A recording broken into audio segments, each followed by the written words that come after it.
Saludamos entonces también a los hermanos que están conectados vía internet. Abrimos nuestras Biblias en la segunda carta a los tesalonicenses. Segunda Tesalonicenses, capítulo 2. Y estamos hablando allí acerca de un problema que había surgido en la iglesia de Tesalónica, porque Pablo había hablado en la primera carta acerca de cuál era el plan de Dios para aquellos que habían muerto en Cristo Jesús. Ellos no tenían idea, tal vez, de qué estaba pasando con aquellos que morían en Cristo Jesús. Ya no en la ley, sino en la gracia. Y bueno, justamente Pablo les va a mostrar, por medio de la inspiración del Espíritu Santo, va a escribir la primera carta y va a enseñar un misterio. ¿Qué significa un misterio? Algo que no era conocido, que no había sido revelado en el Antiguo Testamento. ¿Y qué es ese misterio que Pablo revela por medio de la revelación del Espíritu Santo? Es acerca de que Cristo viene primeramente a buscar a su iglesia.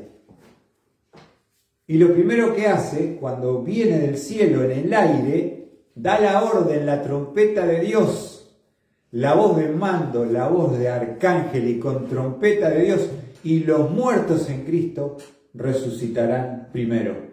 Luego nosotros, los que vivimos, los que hayamos quedado, seremos arrebatados juntamente con ellos en el aire, y así estaremos para siempre con el Señor.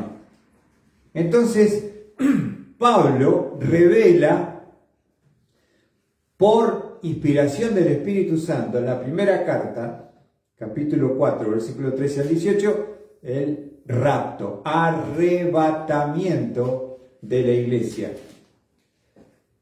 Y justamente eso que Pablo les enseñó,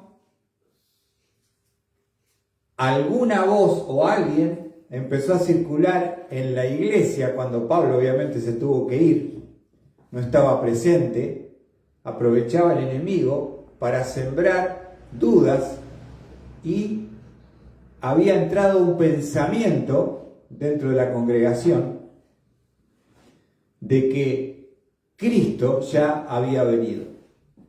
Y lo vemos allí en 2 Tesalonicenses capítulo 2, versículo 1, dice Pablo: pero con respecto a la venida de nuestro Señor Jesucristo, el rapto de la iglesia que Pablo les había enseñado en 1 Tesalonicenses 4, 13 al 18, la palabra venida en griego es, Lorena la sabe ya, parousia.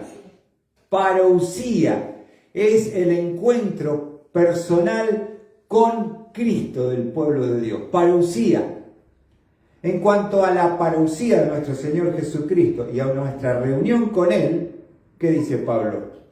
Os rogamos, hermanos, que no seáis sacudidos fácilmente en vuestro modo de pensar. Y justamente lo que había acontecido en la iglesia es que había entrado un pensamiento de que eso ya había pasado. Ahora es tremendo, ¿no? Dice: no seáis sacudidos fácilmente de vuestro modo de pensar, ni os alarméis, ni os preocupéis.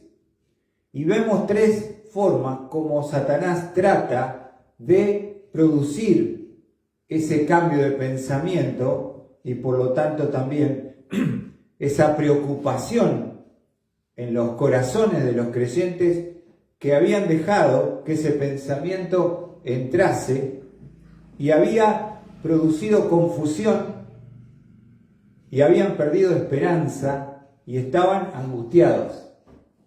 Por eso es importante conocer las Escrituras, poder entender y conocer la verdad de Dios y no permitir que el enemigo de ninguna de sus formas modifique, cambie nuestro pensamiento. ¿Está bien? Y hoy estamos en un tiempo verdaderamente peligroso, porque se levantan voces en todo lugar, especialmente en lo que son por ejemplo, en YouTube o en las redes sociales. Hay predicadores por todos lados del mundo. Uno puede tener digámosle, acceso a predicadores que antes no era posible. Pero tenemos que tener cuidado a quién estamos escuchando.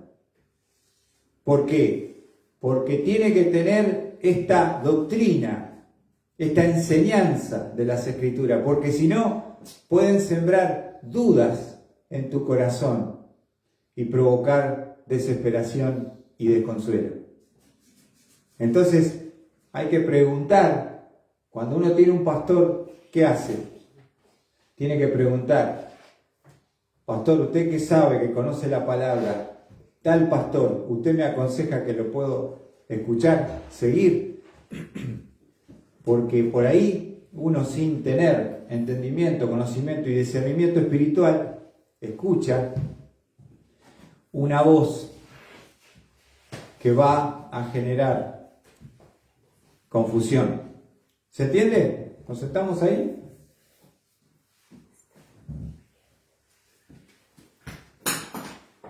Versículo 2, entonces: que no seáis sacudidos fácilmente en vuestro modo de pensar, ni os alarméis.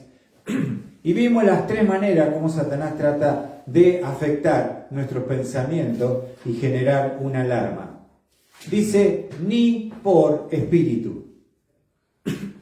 Espíritu está con minúscula. Está hablando de espíritus, demonios, que entran, aunque ustedes no lo entiendan o no crean, entran a través de falsos cristianos.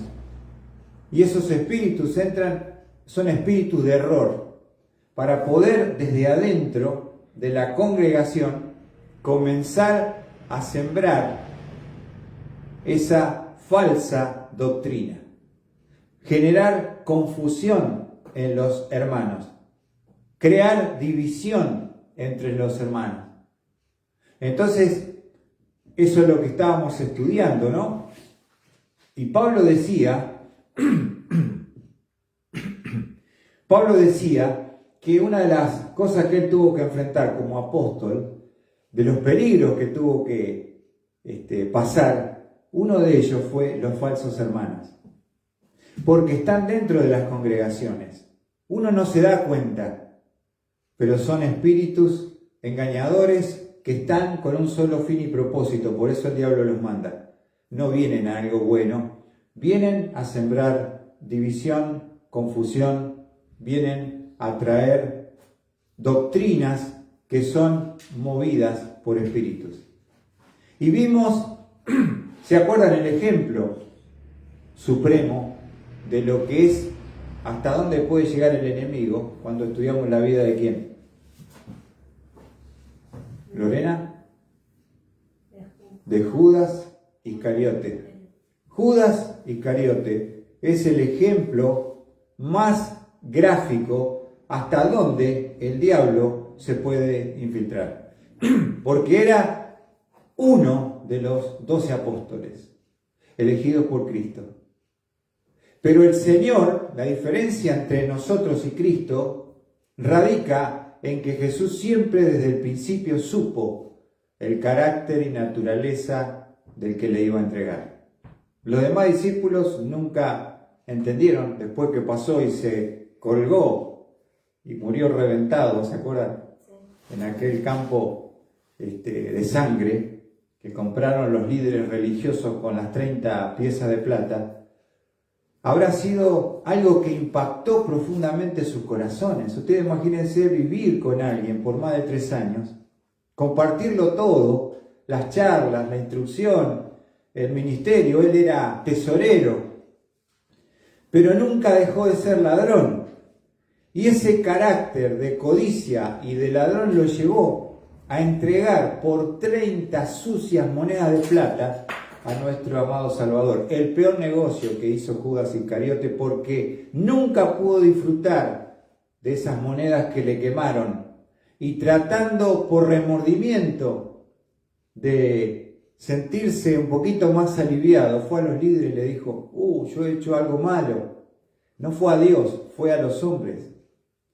Y no fue arrepentido por su vida de pecado miserable, sino por esa acción que él no pensaba que a Cristo lo iban a terminar condenando y asesinando. Eso fue lo que le molestó a Judas, le carcomió la conciencia y entonces quiso devolver las monedas, no se las aceptaron. Dice, bueno, si pegaste sangre inocente, allá tú, a nosotros no nos interesa. Y dice que tomando las monedas las tiró ahí en el templo. Y no sintiendo alivio, quería terminar con ese dolor, esa angustia aplastante de la culpa. ¿Y cómo termina la vida de Judas? Colgándose, quitándose la vida. Ahora, quiero compartirles un versículo que no leí, que creo que resume cómo es que a veces uno, quiero decir esto, ¿no? Cualquier persona humana que viola un mandamiento va a sentir culpa. Y por ahí quiere hacer algo para reparar. Pero eso no implica la culpa y el remordimiento que uno vaya a ser salvo. ¿Se entiende? Sino que cada vez que uno hace algún acto malo, ilícito, se siente mal. Siente esa culpabilidad. Pero eso no implica que uno se vaya a arrepentir y sea salvo. Fíjense lo que dice 2 de Corintios. Este es un pasaje que lo estaba estudiando el año pasado, en una conferencia que fui, lo compartió el pastor que estaba dando el estudio. Y creo que resume cuál es la diferencia entre remordimiento que sintió Judas y arrepentimiento. 2 Corintios capítulo 7.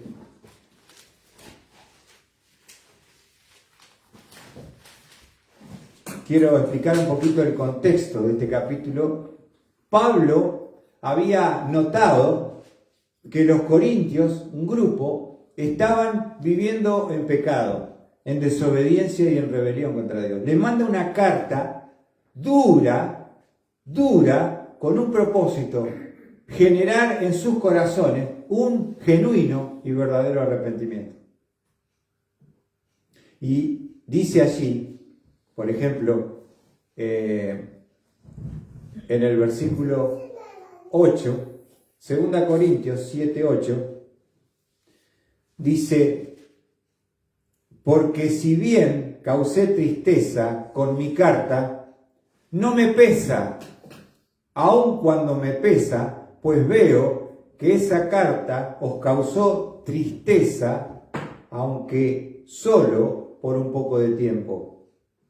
Pero ahora me regocijo, no de que fuisteis entristecidos, sino de que fuisteis entristecidos para arrepentimiento, porque fuisteis entristecidos conforme a la voluntad de Dios, para que no sufráis pérdida alguna de parte nuestra. ¿Entienden por qué mandó la carta dura Pablo?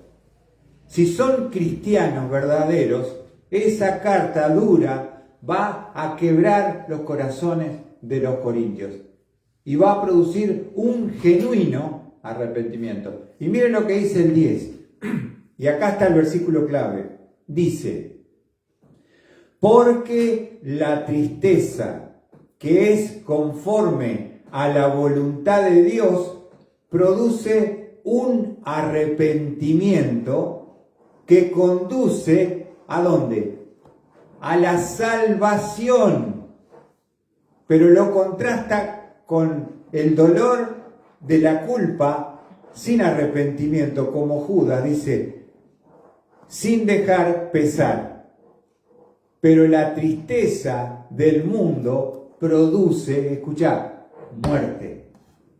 La tristeza del mundo produce muerte. Y eso fue lo que le aconteció a Judas Iscariote. Tristeza del mundo. Nunca fue a Dios, fue a los hombres. Nunca fue a la cruz, fue a un árbol a colgarse y terminó muerto. ¿Ven? No arrepentido, sino remordiéndole la conciencia por sus malas acciones. Creo que ese texto es claro entre lo que es el dolor sin arrepentimiento y el dolor sí que te lleva a entristecerte para la salvación.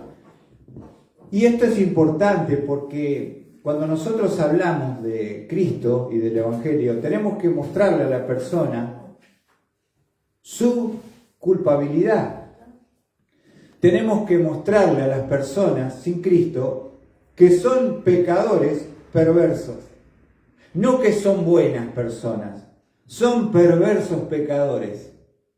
Y tal vez la palabra y el Espíritu obren arrepentimiento en sus corazones y puedan ser quebrantados y mediante ese arrepentimiento y quebrantamiento poder acceder a la salvación. ¿Se entiende? Si nosotros no hablamos del pecado, de cómo Dios lo ve al pecado, cuál es el precio del pecado y dónde te conduce el pecado si tú no te arrepientes, creo que tenemos un montón de gente en las iglesias que no entienden nada, que están sentadas alabando al Señor, bautizados, teniendo ministerio y van rumbo al infierno. Porque nunca los han enfrentado con su estado espiritual de pecaminosidad, de separación de Dios. Y eso es lo que sentimos cuando fuimos salvos, que éramos pecadores, que éramos malos bichos, que estábamos separados de la gloria de Dios. No te va a juzgar un hombre, te va a juzgar Dios 3 veces santo. Y nadie de nosotros puede alcanzar ese nivel de santidad y perfección para que Dios te permita entrar en el cielo, mi querido. Ni la religiosidad tampoco. Por eso Judas es la bandera, pienso, más grande en cuanto a una persona que estuvo tan cerca, el hombre que besó la puerta del cielo. Jesús dijo: yo soy la puerta. Y sin embargo, ¿a dónde fue? ¿Dónde terminó? En el infierno eterno. Estaba con Jesús. Tenía instrucción, tenía ministerio, sabía las cosas, pero nunca él había tenido un genuino y verdadero arrepentimiento.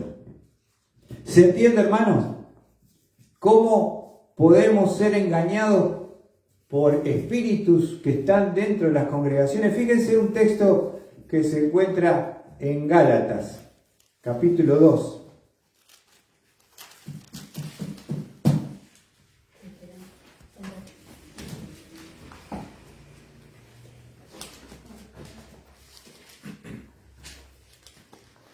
Gálatas capítulo 2, versículo 4. Miren lo que dice la palabra del Señor. Está hablando Pablo. Dice: y esto fue por causa de los falsos hermanos introducidos secretamente que se habían infiltrado para espiar la libertad que tenemos en Cristo Jesús, a fin de someternos a esclavitud. ¿Vieron lo que dice? Lo leemos nuevamente. Y esto fue por causa, lo que comenzó a contaminar la iglesia de los Gálatas, es este grupo que se metió. Dice: y esto fue por causa de los falsos hermanos.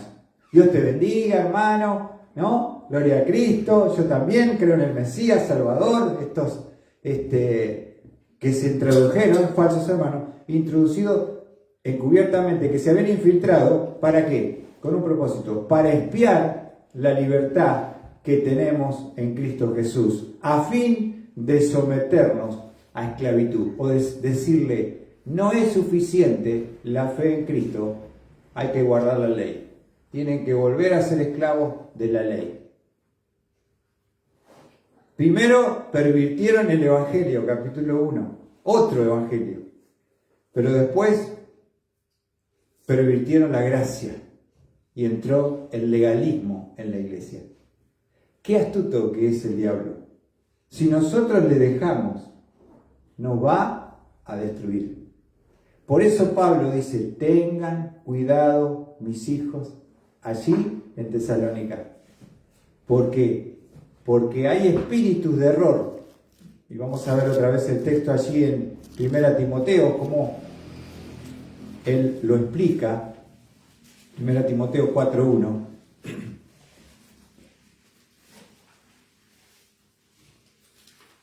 Que eso va a ser una característica del tiempo final en el cual estamos viviendo. Esta carta fue escrita casi 2000 años atrás y dice 1 Timoteo 4:1, pero el Espíritu está con mayúscula, habla del Espíritu Santo, dice claramente que en los últimos tiempos algunos apostatarán o se desviarán de la fe, de la palabra de Dios. ¿Y cómo se van a desviar? Prestando atención ¿a qué? A espíritus engañadores, fíjate, y doctrinas de demonios. Espíritus que entran de error para sembrar el error desde adentro. Falsos hermanos. Judas siempre rechazó la doctrina de Cristo. Lo vimos en Juan 6. Judas nunca le importó los pobres. Él quería quedarse con una moneda porque era ladrón. Ahora, ¿quién podía conocer el corazón de Judas? Solo Jesús. Solo Jesús. Porque ellos después escribieron por el Espíritu Santo el que iba a traicionar al Señor y que lo iba a entregar por 30 sucias monedas de plata que no las pudo disfrutar de ninguna manera. Eso es lo que hace el diablo, te ofrece y te vende una falacia y fantasía que cuando llegás no lo puede cumplir, porque es mentiroso, porque es engañador, porque es padre de mentira. Ahora yo pensaba, ¿no? Dice, vamos a Juan 10:10.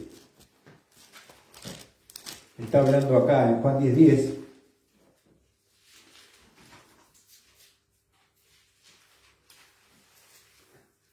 Juan 10:12.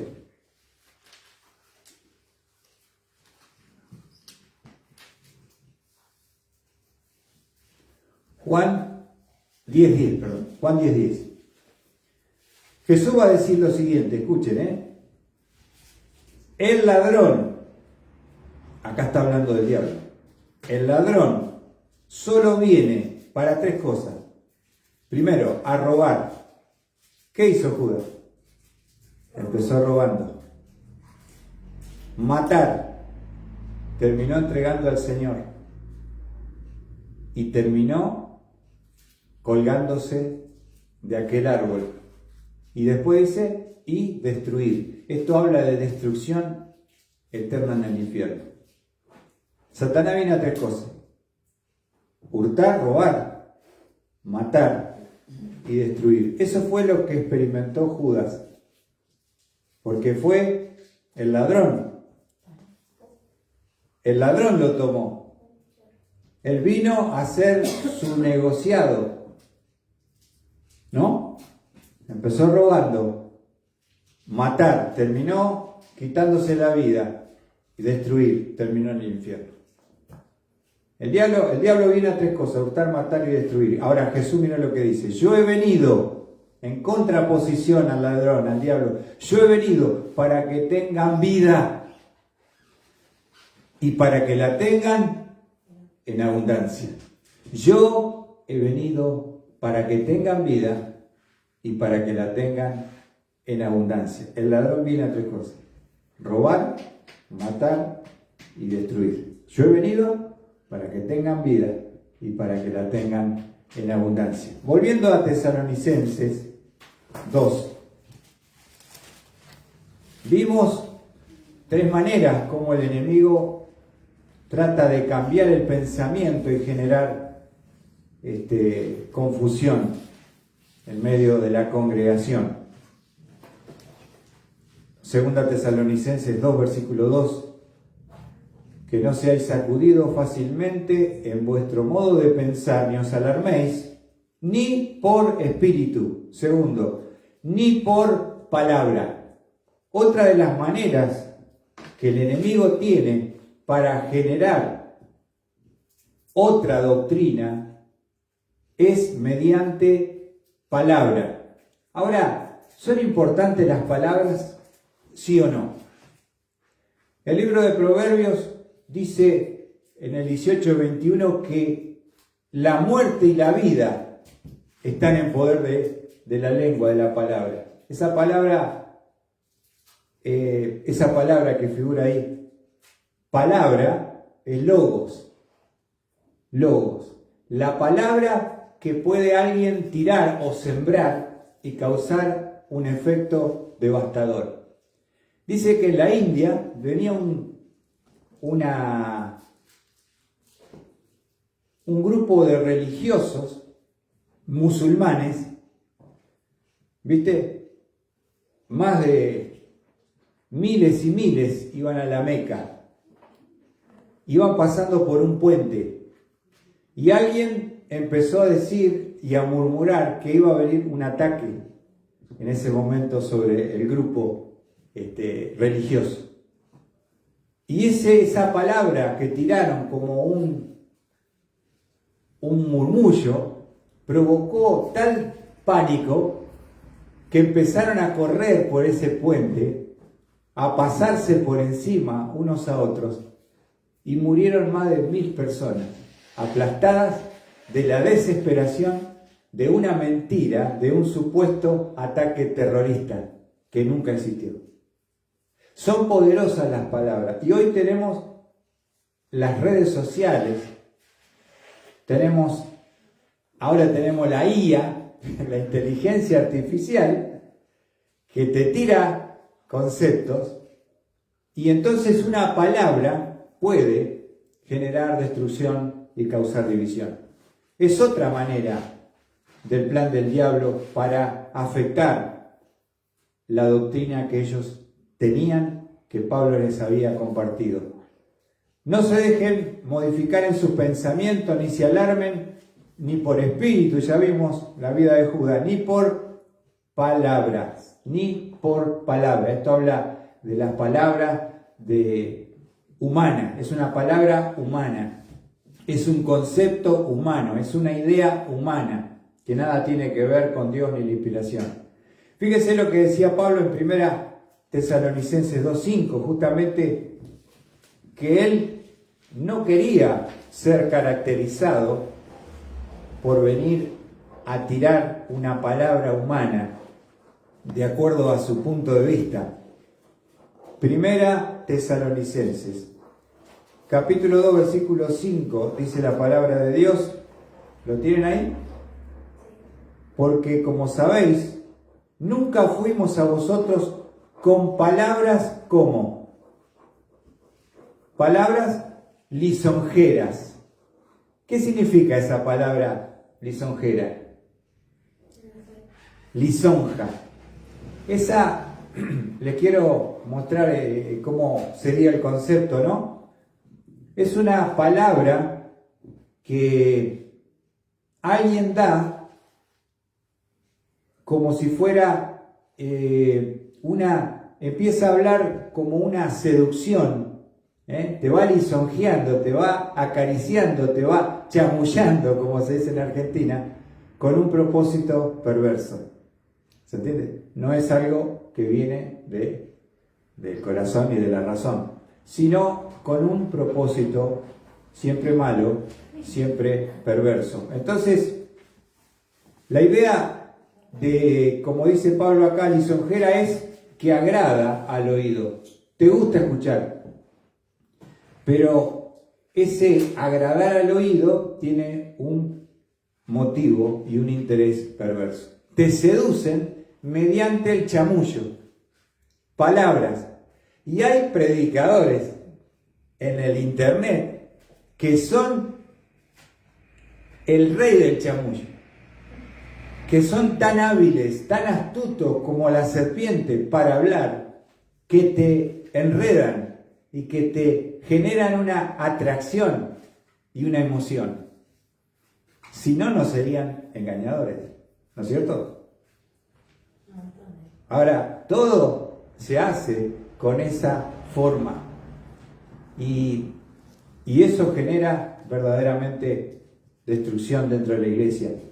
Fíjense lo que dice Pablo en 2 Timoteo capítulo 2. Pablo tenía que luchar contra cada personaje y era apóstol y un hombre que se había entrenado con el mismo Cristo glorificado y resucitado en Arabia por 3 años, le había visto resucitado, glorioso, y había recibido revelación de la iglesia directamente de parte de Dios. 2 Timoteo capítulo 2, lo tienen allí, versículo 16. Dice: evita las palabrerías vacías y profanas, porque los dados a ellas conducirán más y más a la impiedad. Su palabra se extenderá como gangrena. ¿Qué es la gangrena? Es, en este concepto, está hablando de una gangrena, así como hay una gangrena física que te agarra una lastimadura, no te circula la sangre y se empieza a infectar y a afectar y a pudrir, y empieza a avanzar y a tomar el cuerpo, y tienen que cortar para frenar la gangrena, ¿no? Es una gangrena espiritual, está hablando Pablo, y está hablando de una úlcera destructora que está diseminada mediante corrupción y produciendo descomposición dentro de la iglesia. Ahora, esto estaba pasando, mirá lo que dice Pablo: su palabra se extenderá como gangrena, entre los cuales están Himeneo y Fileto, y los va a nombrar con nombre directamente. Cuídense de estos personajes, Himeneo y Fileto, porque son chamulleros que están en rebelión contra Dios, en contraposición a la palabra, y están causando un daño muy grande dentro de la congregación. Este Himeneo se menciona, y es tremenda y fuerte la palabra de Pablo, porque miren lo que pasó. Pablo era un hombre muy manso, muy bueno, pero era un león defendiendo las ovejas, un pastor defendiendo las ovejas. Y cuando tenía que señalar y enfrentar a alguien, no le iba a temblar el pulso para tomar decisión. Mirá lo que dice 1 Timoteo con respecto a este personaje. 1 Timoteo 1:20 se lo menciona allí, Pablo lo menciona. 1 Timoteo 1, versículo 20. Este hombre, este personaje, Himeneo. Mirá lo que dice Pablo. 1 Timoteo 1:20. Entre los cuales están, vamos a leer el 19, guardando la fe, o sea, esto es la doctrina, la palabra, y una buena conciencia, que algunos han rechazado y naufragaron en lo que toca a la fe. Entre los cuales están, ¿quién? Himeneo y Alejandro el calderero, a quienes he entregado a Satanás para que aprendan a no blasfemar. ¿Sabe qué hizo Pablo? Los entregó a Satanás. ¿Qué significa esto? Que se le quita toda protección. Es lo mismo que tirarte un león hambriento. Yo te tengo y te cuido y te protejo, pero si pasás de la línea, te entrego al mismo Satanás para que tome tu vida, para que destruya tu cuerpo y para que te lleve a la muerte. Y no estorbes más el plan y el propósito de Dios. No se juega con las cosas de Dios. Si tú te quieres poner en contra de Dios, no conozco a alguien, nadie que le haya ganado a Dios. Tú puedes gastar tu tiempo, puedes desperdiciar tus esfuerzos, tu dinero, pero no vas a poder detener el plan y el propósito de Dios. Himeneo fue, y Alejandro, ¿qué pasó? Los he entregado ¿a quién? A Satanás. ¿Escuchaste esto alguna vez, Lorena?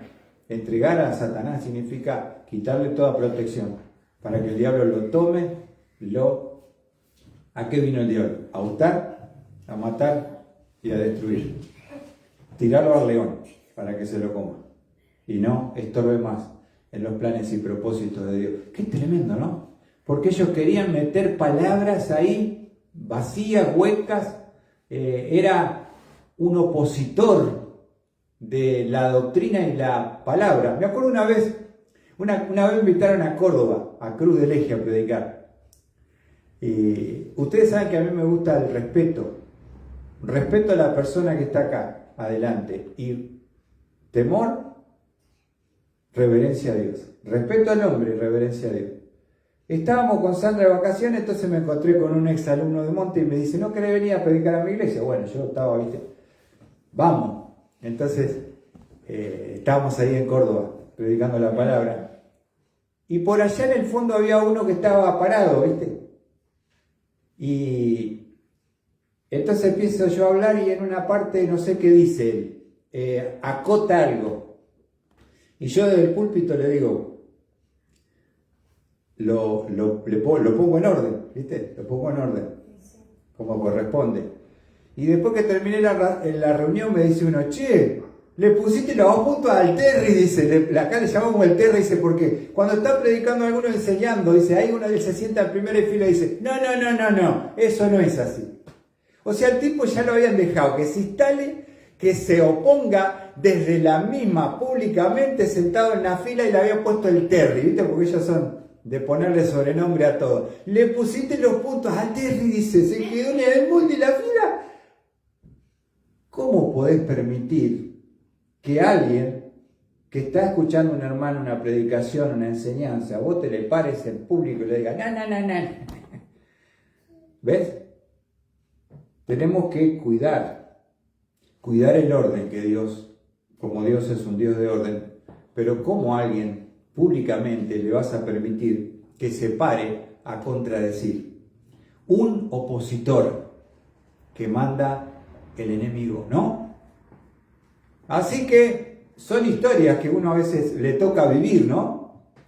Pero fíjense lo que dice Tito, hablando sobre estos que usan palabras para generar confusión y división. Tito, después de 1 y 2 Timoteo, tenemos Tito, capítulo 1, versículo 10. Dice la palabra de Dios. Porque hay muchos rebeldes, habladores vanos y engañadores, especialmente los de la circuncisión. Estos son judaizantes, ¿no? Que se supone que eran fariseos religiosos convertidos, pero muchos no lo eran. Venían a entrar a contaminar las iglesias y a meter la ley por sobre la gracia. Versículo 11. A quienes es preciso tapar la boca, porque están trastornando familias enteras, enseñando por ganancias deshonestas cosas que no deben. ¿Viste lo que dice Tito? A estos es necesario tapar la boca. Trastornar significa una completa perturbación. Te venían a visitar y quedaba un ambiente de duda, de división, de angustia cuando lo dejabas entrar, ¿no?